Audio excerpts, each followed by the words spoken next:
नमस्कार दर्शकों, स्वागत है आप सभी का DHP न्यूज़ चैनल पर। तो आज है तारीख 6 अप्रैल 2021, दिन मंगलवार। जानेंगे रोजाना की तरह हिमाचल प्रदेश की महत्वपूर्ण खबरें। तो वीडियो में बने रहें और वीडियो को आखिरी तक ज़रूर देखें। साथ ही वीडियो को लाइक भी ज़रूर कर दें। हिमाचल में कोरोना के नए स्ट्रेन की दस्तक, पॉजिटिव मरीजों में UK वेरिएंट की पुष्टि। हिमाचल प्रदेश में कोरोना के नए स्ट्रेन ने दस्तक दे दी है। कोरोना के नए स्ट्रेन का पता करने के लिए एम्स के वायरोलॉजी विभाग को भेजे गए सैंपलों की रिपोर्ट आ गई है। इन रिपोर्टों में हिमाचल के कोरोना पॉजिटिव मरीजों में UK वेरिएंट की पुष्टि हुई है। IGMC के चिकित्सा विभाग के सहायक प्रोफेसर डॉक्टर उषेंद्र शर्मा ने यह जानकारी दी। उन्होंने बताया कि जांच में सामने आया है कि 500 में से करीब 150 लोगों में UK का स्ट्रेन पाया गया है, जबकि अन्य में दक्षिण अफ्रीका का स्ट्रेन पाया गया है। डॉक्टर उषेंद्र शर्मा ने इन आंकड़ों के सामने आने के बाद अब लोगों से अधिक एहतियात बरतने की अपील की है। उन्होंने बताया कि ये वायरस साउथ अफ्रीका और अफ्रीकन स्ट्रेन के मुकाबले अधिक खतरनाक नहीं है, लेकिन मास्क का उपयोग व हाथों की सफाई पहले की तरह जरूरी है। शिक्षा मंत्री 15 के बाद बुलाएंगे प्राइवेट स्कूल एसोसिएशन की बैठक। शिक्षा मंत्री गोविंद सिंह ठाकुर 15 अप्रैल के बाद फीस व अन्य फंड वसूली के मामले में प्राइवेट स्कूल एसोसिएशन की बैठक बुला सकते हैं। इसमें सभी स्टेक होल्डर्स को बुलाने की योजना बनाई जा रही है। ऐसे में प्रदेश में बने अभिभावक मंच के सदस्यों को भी इस बैठक में बुलाया जाएगा। बैठक में पिछले दिनों प्रदेश भर से आई अत्यधिक फीस वसूली की शिकायतों को लेकर भी शिक्षा मंत्री स्कूलों से रिपोर्ट तलब कर सकते हैं। बताया जा रहा है कि स्कूलों को फीस संबंधी अपने सभी दस्तावेज बैठक में लाने के निर्देश दिए जाएंगे। बीते वर्ष ट्यूशन फीस के अलावा स्कूलों में कौन कौन से फंड वसूले हैं, इसकी रिपोर्ट भी लाने को कहा जाएगा, ताकि पता चल पाए कि स्कूलों ने साल की कितनी फीस वसूली है। इस दौरान शिक्षा मंत्री ने शिक्षा विभाग को इस बैठक की रूपरेखा तैयार करने के निर्देश दिए हैं। दर्दनाक रोड एक्सीडेंट में हुई स्कूटर सवार की मौत, टिप्पर के कुचलने से हुआ हादसा। सिरमौर के नाहन शहर के समीप सोमवार सुबह एक दर्दनाक सड़क हादसे में स्कूटर सवार की मौत हो गई। जानकारी के मुताबिक स्कूटर सवार व्यक्ति के आगे एक ओवरलोडेड टिप्पर और पीछे भी एक ओवरलोड टिप्पर चल रहा था। अचानक आगे वाले टिप्पर ने ब्रेक मार दी। अचानक लगी ब्रेक के बाद पीछे चल रहा टिप्पर गाड़ी पर नियंत्रण नहीं रख पाया और आगे रुके हुए टिप्पर से जा टकराया। इस जबरदस्त टक्कर में स्कूटर सवार दोनों गाड़ियों के बीच में बुरी तरह से कुचला गया। हिमाचल में 7 कोरोना संक्रमितों की मौत, 606 नए पॉजिटिव। हिमाचल प्रदेश में 7 और कोरोना संक्रमितों की मौत हो गई है। सोमवार को टांडा मेडिकल कॉलेज में गगल के 51 वर्षीय संक्रमित की मौत हो गई। इंदिरा गांधी मेडिकल कॉलेज एवं अस्पताल में कोठीपुरा बिलासपुर निवासी 64 वर्षीय बुजुर्ग और पांवटा साहिब के 66 वर्षीय संक्रमित बुजुर्ग ने दम तोड़ दिया। ऊना के अम निवासी 65 वर्षीय, गगरेट के 60 वर्षीय, हरोली क्षेत्र के 95 वर्षीय संक्रमित बुजुर्ग की मौत हो गई। मंडी में सुंदरनगर के 65 वर्षीय संक्रमित की मौत हो गई है। वहीं पांवटा साहिब के 72 वर्षीय बुजुर्ग ने देहरादून अस्पताल में दम तोड़ा है। सोमवार को प्रदेश में 606 लोगों के कोरोना टेस्ट की रिपोर्ट पॉजिटिव आई है। कांगड़ा जिला में 111, सोलन में 169, हमीरपुर में 49, शिमला में 12, चंबा में 49, सिरमौर में 34, ऊना में 49, बिलासपुर में 39, मंडी में 28 और कुल्लू में 20 नए मामले आए हैं। प्रदेश में कोरोना संक्रमितों का आंकड़ा 65,809 पहुंच गया है। सक्रिय मामले अब 3,828 हो गए हैं। अब तक 60,855 संक्रमित ठीक हो चुके हैं और 1,063 की मौत हुई है। बिलासपुर में कोरोना के सक्रिय केसों की संख्या 330, चंबा में 175, हमीरपुर में 364, कांगड़ा में 767, किन्नौर में 7, लाहौल स्पीति 0, कुल्लू में 91, मंडी में 171, शिमला में 385, सिरमौर में 199, सोलन में 715 और ऊना जिले में 624 है। स्वर्ण जयंती नारी संबल योजना, 65 वर्ष से अधिक आयु की महिलाओं को मिलेगी पेंशन, महिलाएं खुश। आने वाली 15 अप्रैल को हिमाचल प्रदेश अपने पूर्ण राज्यत्व के 50 वर्ष पूर्ण कर लेगा। इसी कारण प्रदेश सरकार ने इस वर्ष को पूर्ण राज्यत्व स्वर्ण जयंती वर्ष के रूप में मनाने का निर्णय लिया है। स्वर्ण जयंती वर्ष के उपलक्ष्य में मुख्यमंत्री जयराम ठाकुर ने इस बार के बजट में स्वर्ण जयंती नारी संबल योजना शुरू करने की घोषणा की है, जिसके तहत 65 से 69 वर्ष तक की आयु की सभी पात्र वरिष्ठ महिलाओं को बिना आय सीमा के भी 1,000 रुपये महीना सामाजिक सुरक्षा पेंशन प्रदान की जाएगी। प्रदेश सरकार के इस निर्णय से लगभग 60,000 महिलाओं को इसका लाभ होगा। योजना पर लगभग 55 करोड़ रुपए खर्च होंगे। योजना को जल्द से जल्द लागू करने के लिए प्रदेश सरकार की ओर से शीघ्र ही दिशा निर्देश जारी किए जाएंगे। सरकार के इस निर्णय से ऊना की 65 साल से अधिक आयु की महिलाएं खुश हैं। लाखों के वाटर ATM पड़े बेकार, पानी की जगह कचरा रखने में किया जा रहा है इस्तेमाल। शिमला शहर में आपको जगह जगह वाटर एटीएम देखने को मिलेंगे। इन वाटर एटीएम से 1 लीटर पानी सिर्फ 2 रुपये में मिलता है, ताकि लोगों को दुकान से 20 रुपये में पानी की बोतल ना खरीदनी पड़े। लेकिन आज के समय लाखों की कीमत की ये मशीनें बेकार पड़ी हैं और प्रशासन इसकी सूद नहीं ले रहा है। राजधानी में लोगों को शुद्ध पानी देने के लिए लगाए गए वाटर एटीएम अब किसी कूड़ेदान से कम नहीं दिखते हैं। इनका इस्तेमाल अब कबाड़ रखने के लिए किया जा रहा है। ऐसा इसलिए क्योंकि शहर के अधिकतर वाटर एटीएम खराब पड़े हैं। वाटर एटीएम में से पानी की एक बूंद तक लोगों को नसीब नहीं हो रही है। रिज मैदान पर लगाया गया वाटर एटीएम हो या बस स्टैंड पर लगा एटीएम, दोनों ही खराब हैं। यही नहीं, बस स्टैंड में लगाया गया वाटर एटीएम का इस्तेमाल तो कबाड़ रखने के लिए किया जा रहा है। इन एटीएम के अंदर बोरियां रखी जा रही है। रोहतांग में बर्फबारी से मनाली लेह मार्ग बंद, अटल टनल से सैलानियों के जाने पर रोक। पश्चिमी विक्षोभ के सक्रिय होते ही हिमाचल प्रदेश के मौसम में बदलाव आ गया है। सोमवार को रोहतांग समेत ऊंची चोटियों पर बर्फबारी हुई।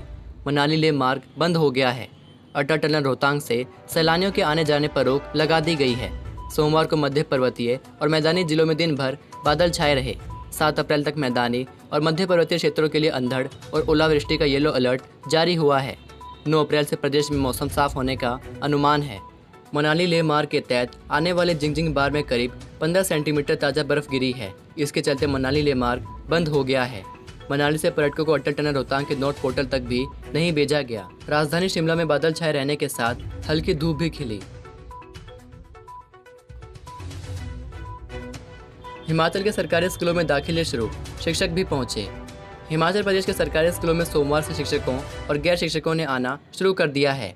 सरकार के आदेशानुसार सोमवार से दाखिला प्रक्रिया भी शुरू हो गई। पहले दिन बहुत कम विद्यार्थियों ने दाखिले लिए। पहली से 10वीं और जमा 2 कक्षा में विद्यार्थियों को 10 अप्रैल तक बिना लेट फीस दाखिले दिए जाएंगे।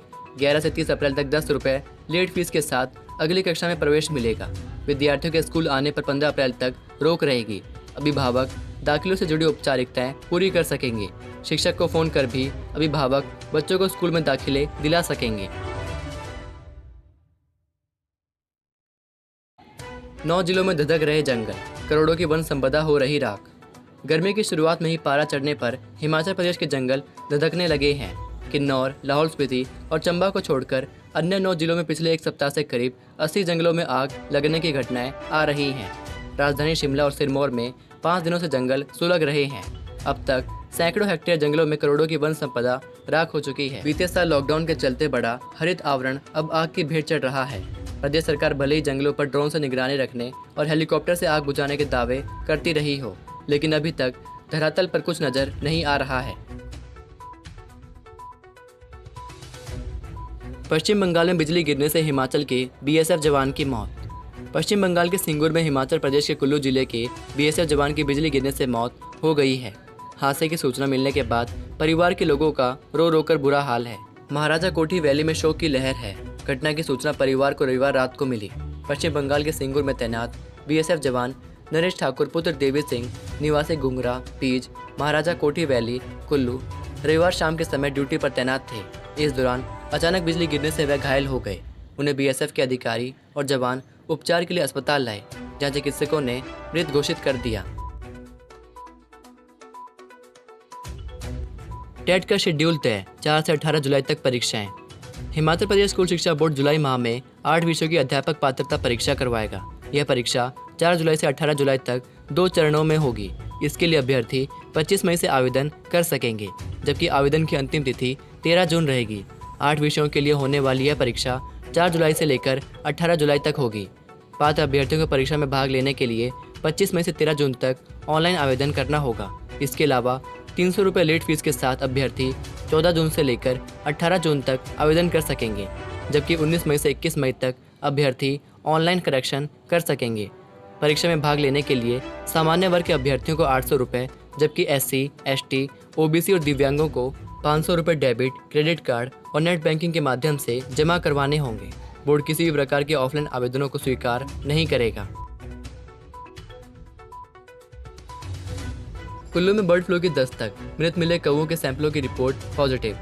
हिमाचल प्रदेश के जिला कुल्लू में बर्ड फ्लू ने पांव पसार दिए हैं। पशुपालन विभाग की ओर से जांच के लिए भेजे गए मृत कौवों के दोनों सैंपलों की रिपोर्ट पॉजिटिव आई है। इसके बाद जिला प्रशासन व पशुपालन विभाग हरकत में आ गए हैं। बर्ड फ्लू के मामले को देखते हुए उपायुक्त कुल्लू डॉक्टर ऋचा वर्मा ने वन विभाग को वन्य पक्षियों की व्यापक स्तर पर निगरानी रखने को कहा है। मृत पक्षियों का उचित तरीके से निपटारा करने के आदेश दिए। वहीं पशुपालन विभाग को एहतियात के तौर पर घरेलू मुर्गियों तथा चिकन की दुकानों की निगरानी करने और इनके नमूने एकत्रित कर प्रयोगशाला भेजने को कहा है। जिला प्रशासन के स्वास्थ्य विभाग को उचित मात्रा में दवाइयों का प्रबंध करने को कहा है। देश में कोरोना की रफ्तार पर केंद्र अलर्ट। पीएम मोदी 8 अप्रैल को करेंगे सीएम से बातचीत। देश में कोरोना के मामले लगातार बढ़ते जा रहे हैं। केंद्र सरकार भी अब कोरोना को लेकर अलर्ट मोड में आ गई है। केंद्रीय स्वास्थ्य मंत्री हर्षवर्धन मंगलवार को एक बैठक की अध्यक्षता करेंगे। इसमें 11 राज्य और केंद्र शासित प्रदेशों के स्वास्थ्य मंत्रियों के साथ बैठक की जाएगी। इसके बाद पीएम नरेंद्र मोदी 8 अप्रैल को वीडियो कॉन्फ्रेंसिंग के माध्यम से कोरोना के बढ़ते मामलों और टीकाकरण से संबंधित मुद्दों पर मुख्यमंत्रियों के साथ बातचीत करेंगे। देश में पहली बार सोमवार को एक दिन में 1 लाख से ज्यादा नए मामले सामने आए हैं और कुल संक्रमितों का आंकड़ा 1.25 करोड़ को पार कर गया है। हालांकि पिछले 2 दिनों की तुलना में मरने वालों की संख्या कम हुई है, लेकिन सक्रिय मामले तेजी से बढ़ रहे हैं। हमीरपुर में मास्क नहीं लगाया तो ना गाड़ी मिलेगी ना बस। हिमाचल में कोरोना के मामले लगातार बढ़ रहे हैं। महामारी से निपटने के लिए हमीरपुर जिला प्रशासन ने पहल करते हुए परिवहन सेवाओं में भी नो मास्क नो सर्विस का अभियान शुरू किया है, जिसके तहत एचआरटीसी के अलावा निजी बस सेवा, टैक्सी ऑपरेटरों की गाड़ियों पर भी नो मास्क नो सर्विस के स्टिकर चिपकाए गए हैं। साथ ही अगर किसी सवारी ने मुंह पर मास्क नहीं लगाया होगा तो ऐसे में बस या टैक्सी में सवारी को नहीं बिठाया जाएगा। परिजनों ने खुद तैयार करवाई शहीद की प्रतिमा, सरकार से नहीं मिला सहयोग। जम्मू कश्मीर में कुपवाड़ा में पिछले वर्ष 4 अप्रैल को शहीद हुए पैरा ट्रूपर कमांडो बालकृष्ण की याद में पैतृक गांव पुईद में परिजनों ने घर में प्रतिमा का अनावरण किया, जिसमें station commander Palchan colonel Naresh Barmola ने शहीद बालकृष्ण के घर में स्थापित प्रतिमा का विधिवत पूजा अर्चना कर अनावरण किया और शहीद बालकृष्ण को पुष्पांजलि अर्पित कर श्रद्धांजलि दी। पुईद पंचायत के प्रधान सरचंद ने कहा कि शहीद के नाम पर ऐतिहासिक स्थलों का नामकरण किया जाए। डीसी डॉक्टर ऋचा वर्मा ने आश्वासन दिया था कि शहीद के नाम पर कुछ न कुछ जगह का नामकरण किया जाएगा, परंतु कुछ नहीं किया। सीएम जयराम बोले, नया वेतन आयोग करेंगे लागू, कर्मियों की जायज मांगे होंगी पूरी। मुख्यमंत्री जयराम ठाकुर ने नैरचौक मेडिकल कॉलेज में हिमाचल प्रदेश गैर राजपत्रित कर्मचारी महासंघ के अभिनंदन समारोह में कर्मचारियों को आश्वासन दिया कि उनकी सभी जायज मांगे शीघ्र पूरी की जाएंगी। संयुक्त समन्वय समिति की बैठक जल्द बुलाई जाएगी। उन्होंने कहा कि वेतन के मामले में हिमाचल प्रदेश पंजाब का अनुसरण करता है और पंजाब ने नए वेतन आयोग को लागू करने का फैसला किया है। ऐसे राज्य सरकार भी इसे लागू करेगी। सीएम ने कहा कि सरकार ने कोरोना काल में यह सुनिश्चित किया कि कर्मचारियों और पेंशनरों के वेतन और पेंशन में कोई कटौती न की जाए। इस दौरान गुटों में बड़े कर्मचारी नेता भी एक मंच पर नजर आए।